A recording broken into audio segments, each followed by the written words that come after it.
Biodiversity is a key concept in ecology and has importance on both local and global scales. Biodiversity is the degree of variation of life, or, put it more simply, the number of different individuals and life forms in an area. Scientists usually measure biodiversity on either genetic, species, or ecosystem levels. For example, if you wanted to measure the biodiversity of beetles on a global scale, you would find that there are over 350,000 known species of beetle on the planet.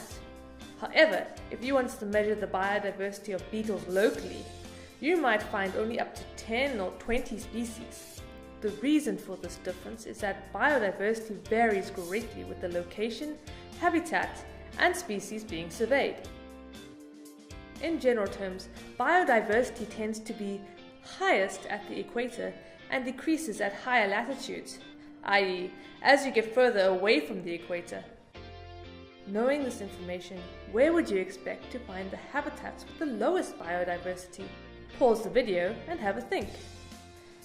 Habitats at the equator, such as tropical rainforests, usually have the highest biodiversity. So if you thought habitats at the North or South Poles, such as the polar desert, you're correct. It's important to know that biodiversity is not a static measure, but is responsive to numerous factors, including climate change. In fact, global biodiversity is generally thought to be declining right now. Biodiversity has declined in the past, and a total of 5 major extinction events have occurred. Currently, we are in the planet's 6th major extinction event, known as the Holocene extinction. There are many proposed reasons for the current drop in biodiversity. Some of those reasons are anthropogenic, meaning caused by humans.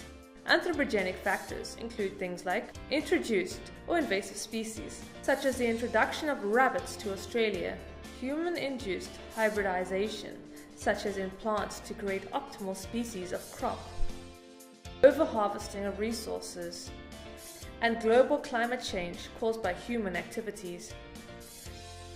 While humans aren't responsible for all of the current extinction events, there is good evidence to suggest that humans are affecting the world on a global scale and causing the loss of many important species. The loss of biodiversity could have catastrophic effects on our society and even result in the loss of our food crops. For example, bees are in huge decline and they are extremely important in the pollination of many plants, including our crops.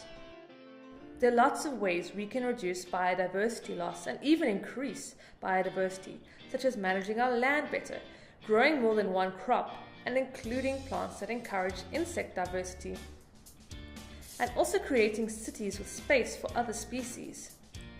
We shouldn't just focus on the rural areas. Urban places can do their bit.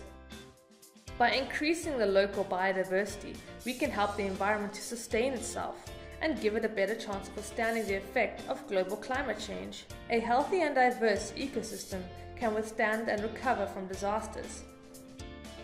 Biodiversity is an important topic that affects us all. As a global community, we need to take action to protect our biodiversity on both local and global levels. Here are just a few of the free services a healthy, biodiverse ecosystem provides us with.